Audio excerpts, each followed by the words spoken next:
नमस्कार, मैं सरोज स्वागत करती हूँ आपके इस educational channel online study with Saroj में। तो फ्रेंड्स, आज की क्लास है एचपी टीजीटी जो टैट की प्रिपरेशन कर रहे हैं उनके लिए सबसे ज्यादा इम्पोर्टेंट ये क्लास रहने वाली है। ये जो क्लास है इसमें हम करेंगे 2021 का क्वेश्चन पेपर। ये सॉल्व्ड क्वेश्चन पेपर हम जो है वो डिस्कस करेंगे। तो इसमें जो है ये सभी जो है पीवाईक्यू है। 2021 का ये पेपर है तो ये प्रीवियस ईयर के ही क्वेश्चंस हुए, तो ये एक तरह से पीवाईक्यू है, इसलिए भी इम्पोर्टेंट है ये क्लास। और इसमें जो है एसएसटी वाला जो पार्ट होता है जिसमें लगभग 60 क्वेश्चन जो हैं वो एसएसटी के आते हैं इस पे एग्जाम में। तो हम इन 60 क्वेश्चंस में से कुछ क्वेश्चन जो हैं लगभग 25 या 26 क्वेश्चंस होंगे जो आज की इस क्लास में हम डिस्कस करेंगे। तो फ्रेंड्स, क्लास को बिल्कुल भी स्किप नहीं करना है, बीच में छोड़कर नहीं जाना है, क्लास को पूरा देखना है, क्योंकि ये क्लास जो है वो आपकी प्रिपरेशन में बहुत ज्यादा हेल्पफुल जो है वो रहने वाली है। तो 2021 के क्वेश्चंस हम पढ़ेंगे आज की क्लास में। आपने क्लास को पूरा देखना है, अपने फ्रेंड्स के साथ शेयर करना है, और अगर चैनल पर आप नहीं आए हो तो चैनल को भी जरूर सब्सक्राइब कर लेना है।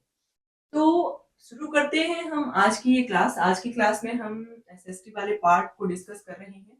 अगर आप एचपी टैट की तैयारी ना कर कर सी टैट की तैयारी भी कर रहे हो तब भी ये क्लास जो है वो आपके लिए बेनिफिशियल जो है वो रहने वाली है। ठीक है, तो सबसे पहले आज क्वेश्चन है कि संविधान के अनुसार भारत है एक, ऐसे क्वेश्चन में लिखा हुआ था और उसके बाद 4 ऑप्शन दे रखे थे।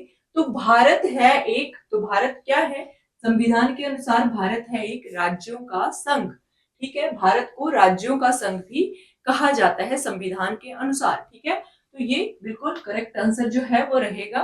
नेक्स्ट क्वेश्चन है यहाँ पे कि भारत में संशोधन का प्रावधान जो मिलता है वो कौन से अनुच्छेद में मिलता है?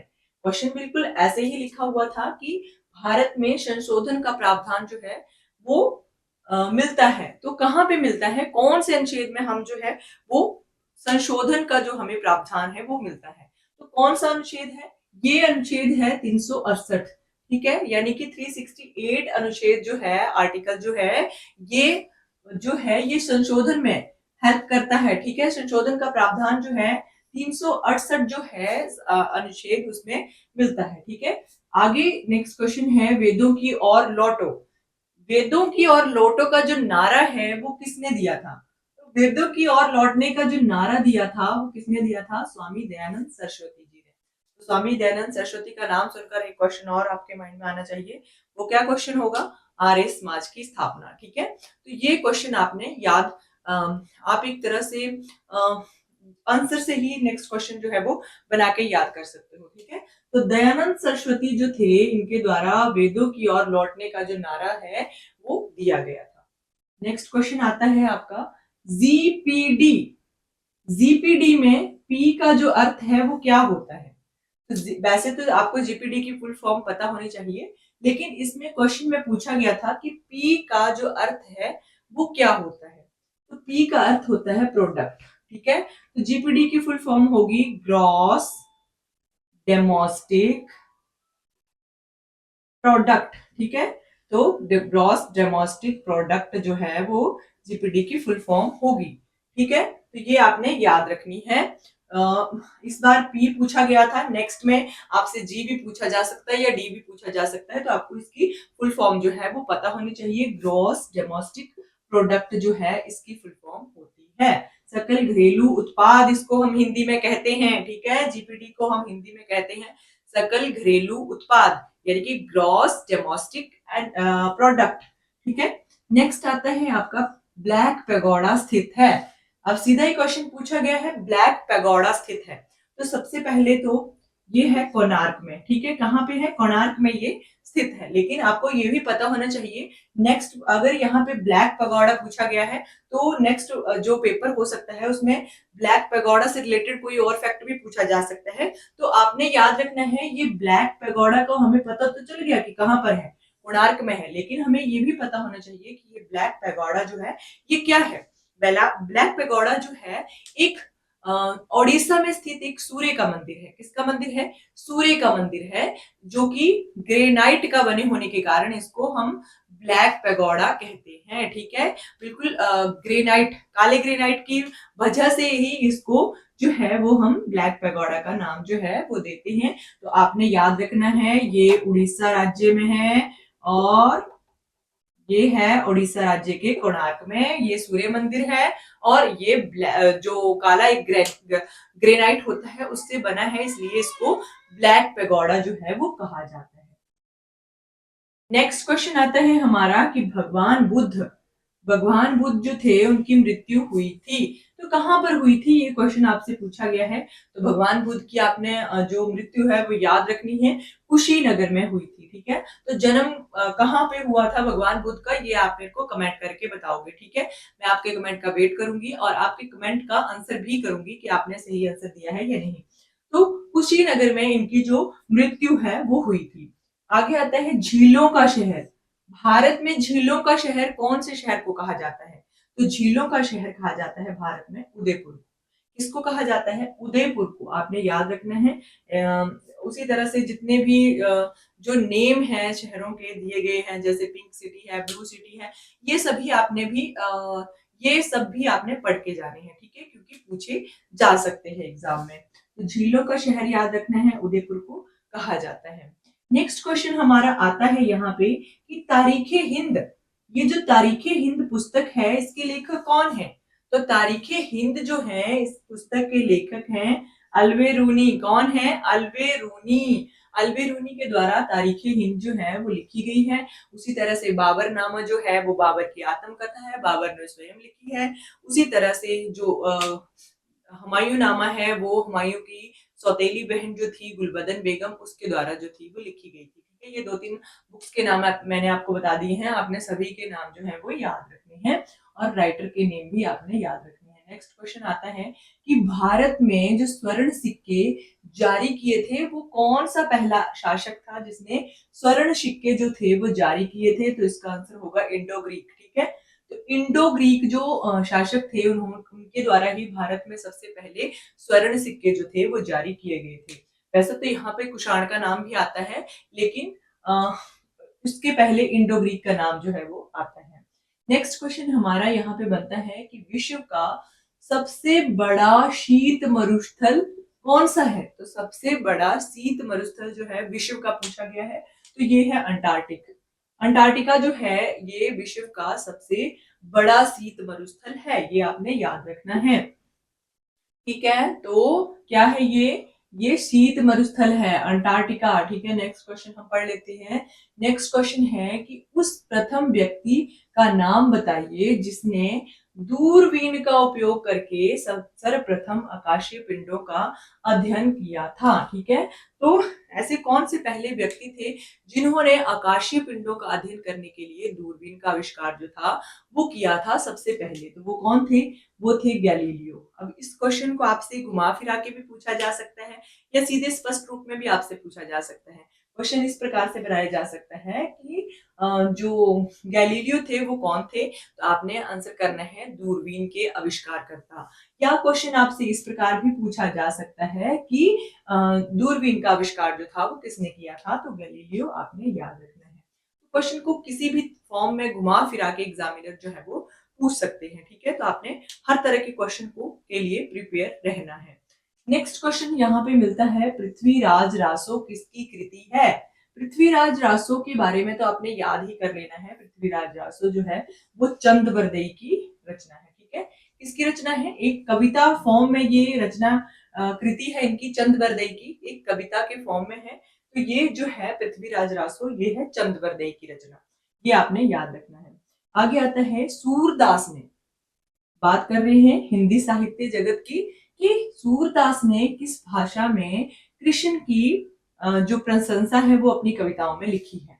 ठीक है, तो हिंदी साहित्य जगत इसलिए मैंने बोला कि सूरदास जो थे ये अष्टछाप कवियों में भी आते हैं, तो इनकी भूमिका जो है सबसे ज्यादा जो है हिंदी साहित्य में ही पाई जाती है। ठीक है, लेकिन यहाँ पे क्वेश्चन पूछा गया है कि सूरदास जो थे उन्होंने जो कृष्ण की प्रशंसा में कविताएं लिखी हैं, ठीक है, कृष्ण के बाल रूप का वर्णन करते हैं ये, तो कौन सी भाषा में इन्होंने कविताएं लिखी हैं? तो इन्होंने लिखी हैं ब्रज भाषा में कविताएं। ठीक है, कौन सी भाषा में? ब्रज भाषा में इनके द्वारा जो है वो कविताएं लिखी गई है। नेक्स्ट क्वेश्चन है हमारा कि नर्मदा नदी जो है उसका उद्गम स्थल कहाँ पर है? तो नर्मदा नदी का उद्गम स्थल है अमरकंटक। ठीक है, ये भी आपने याद रखना है। अमरकंटक जो है ये नर्मदा नदी का उद्गम स्थल है। आगे आता है हमारा क्वेश्चन कि भारत में मानसून की शुरुआत होती है। तो बेसिकली यहाँ पे ये क्वेश्चन पूछा गया है कि भारत में जो मानसून है वो कौन से महीने में आता है? तो ये आता है जून के शुरू में। ठीक है, यानी कि ऐसे भी पूछा आंसर हो सकता है कि जून के पहले हफ्ते में या दूसरे हफ्ते में। तो जून के आरंभ में ही जो मानसून है वो भारत में आ जाता है। आगे है कि सिंथेटिक यानी कि कृत्रिम रेशा है, कौन सा है? तो वो है नायलॉन। नायलॉन जो है उसके बारे में आपने याद रखना है। नायलॉन एक कृत्रिम रेशा है। ठीक है, तो कृत्रिम यानी कि स्वयं रचित, मानव निर्मित जो है उसको कृत्रिम रूप जो है वो कहा जाता है। तो नायलॉन एक कृत्रिम रेशा है, आपने याद रखना है, या रेशम है, ऐसे भी आपसे क्वेश्चन जो है वो पूछा जा सकता है। नेक्स्ट क्वेश्चन की अगर हम बात करें तो यहाँ पे क्वेश्चन है कि शिमला को भारत की ग्रीष्मकालीन राजधानी जो है ये कब बनाया गया था? तो भारत की जो शिमला ग्रीष्मकालीन राजधानी बनाई गई थी ये बनाई गई थी 1864 में, यानी कि 1864 में। ठीक है, तो आपने याद रखना है 1864 में शिमला को भारत की ग्रीष्मकालीन राजधानी जो है वो घोषित कर दिया गया था। नेक्स्ट क्वेश्चन आता है कि क्षेत्रफल के आधार पर भारत का विश्व में कौन सा स्थान है? तो क्षेत्रफल के आधार पर भारत का 7वां स्थान जो है वो पड़ता है। और जनसंख्या के आधार पर कौन सा स्थान पड़ता है?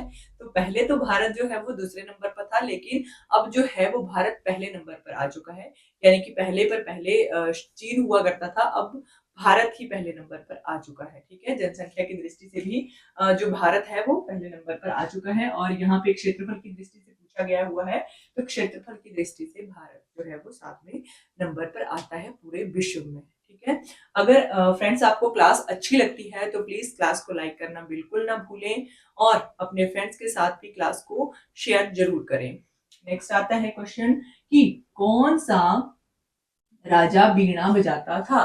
तो ऐसा कौन सा राजा था जो बीणा बजाता था, और इसका जो प्रमाण है ये कहाँ से मिला है? तो बीणा तो बजाता था, लेकिन उसने क्या किया था, ये एक ऐसा राजा था जो संगीत से बहुत ज्यादा प्रेम करता था और बीणा बजाता था। अब उसने जो सिक्के चलाए थे अपने टाइम पे, तत्कालिक जो सिक्के थे उनके ऊपर उसने स्वयं का चित्र जो है वो बीणा बजाते हुए दर्शाया था। ठीक है, तो वहां से हमें पता चलता है कि समुद्रगुप्त जो थे ये एक ऐसे राजा थे जो बीणा बजाया करते थे। ठीक है, आगे नेक्स्ट क्वेश्चन आता है कि कौन से अनुच्छेद के तहत अस्पृश्यता को अपराध माना गया है? तो अस्पृश्यता का जो अपराध माना गया है ये माना गया है अनुच्छेद 17 में। ठीक है, 17 जो अनुच्छेद है उसमें अस्पृश्यता यानी कि छुआछूत को जो है वो अपराध माना गया है। आगे आता है कि प्रथम लोकसभा के अध्यक्ष कौन थे? ये जो जितने भी अध्यक्ष आते हैं, यानी कि जितने भी प्रथम व्यक्ति आते हैं, जैसे कि भारत के प्रथम राष्ट्रपति, भारत के प्रथम प्रधानमंत्री, भारत के प्रथम राज्यपाल, या जो भी यहाँ पे पूछा गया होगा कि जितने भी क्वेश्चन होंगे ये प्रथम प्रथम प्रथम भारत की पहली प्रधानमंत्री, भारत की पहली राष्ट्रपति, ये जितने भी होंगे ये सभी क्वेश्चन जो हैं वो आपने पढ़ लेने हैं। ठीक है, क्योंकि भारत के यहाँ पे क्वेश्चन हमसे पूछा गया है कि भारत के प्रथम लोकसभा अध्यक्ष कौन थे? तो ये थे जीवी मामलकर। ठीक है, कौन थे? जीवी मामलकर जो थे ये भारत के प्रथम लोकसभा अध्यक्ष थे। नेक्स्ट क्वेश्चन आता है हमारा कि संवैधानिक जो उपचारों का सिद्धांत है ये किसके अंतर्गत आता है? तो आपको पता होना चाहिए मूल अधिकारों के अंतर्गत ये आता है अनुच्छेद 32। ये आपने याद रखना है, अनुच्छेद 32 है ये, भीमराव अंबेडकर के द्वारा इसको जो मूल अधिकारों की आत्मा जो है वो कहा गया है, यानी कि संविधान की आत्मा जो है वो कहा गया है। ठीक है, संवैधानिक उपचारों के अधिकार को। ठीक है। तो ये सिद्धांत जो है ये आता है मूल अधिकारों के अंतर्गत, ठीक है। फंडामेंटल राइट्स के अंडर आता है ये संवैधानिक उपचारों का सिद्धांत। नेक्स्ट क्वेश्चन है हमारा कि भारत के सर्वोच्च न्यायालय की स्थापना जो थी ये कब की गई थी। तो भारत के सर्वोच्च न्यायालय की स्थापना कब हुई थी? 26 जनवरी 1950 को। और इस दिन और क्या हुआ था? 26 जनवरी 1950 के वाले दिन और क्या हुआ था? इस दिन जो है वो क्या हुआ था? हमारा संविधान जो है उसको लागू जो है वो किया गया था। तो ये भी आपने याद रखना है, 26 जनवरी 1950 वाला दिन आपने याद रखना है। भारत में सर्वोच्च न्यायालय की स्थापना जो थी वो हुई थी। नेक्स्ट आता है कि सरकारिया आयोग जो है ये किसके संबंध में था, ठीक है। सरकारिया आयोग जो है ये किसके संबंधित था? ये था केंद्र राज्य के संबंध में, ठीक है। केंद्र और राज्य के आपसी संबंध जो है उनके बारे में ये सरकारिया आयोग जो है ये गठित किया गया था। नेक्स्ट आता है हमारा क्वेश्चन, लास्ट क्वेश्चन है 25 नंबर का ये क्वेश्चन है। यहाँ पे क्वेश्चन है कि पंचायती राज प्रणाली है, तो पंचायती राज प्रणाली जो है ये कितने स्तर की प्रणाली है ये आपने बताना है। यहाँ पे क्वेश्चन का आंसर होगा त्रिस्तरीय प्रणाली है, ठीक है। तो त्रिस्तरीय प्रणाली जो है वो पंचायती राज है। तो ये आपने क्वेश्चन याद रखने हैं। और ये जितने भी क्वेश्चन हैं ये बहुत ज्यादा इंपॉर्टेंट क्वेश्चन रहने वाले हैं। ये रिपीटेड क्वेश्चन है, एचपी टेट में बहुत बार ये रिपीट होते रहते हैं ये क्वेश्चन। तो सभी को आपने अच्छे से पढ़ लेना है, याद रख लेना है। और ये 2021 का पेपर था, ये भी आपने याद रखना है। तो इसी तरह के और भी वीडियोस देखने के लिए मेरे चैनल को सब्सक्राइब जरूर कर लेना है। और चैनल पर बहुत अच्छे अच्छे क्लासेस आती रहती हैं, प्लीज क्लासेस को लाइक भी जरूर कर दिया करें और क्लास पर कमेंट करना भी बिल्कुल ना भूलें, ठीक है। अपने फ्रेंड्स के साथ क्लास को शेयर करना भी ना भूलें। आज की क्लास के लिए बस इतना ही। आई होप आपको ये क्लास जो है वो अच्छी लगी होगी। Thank you for watching.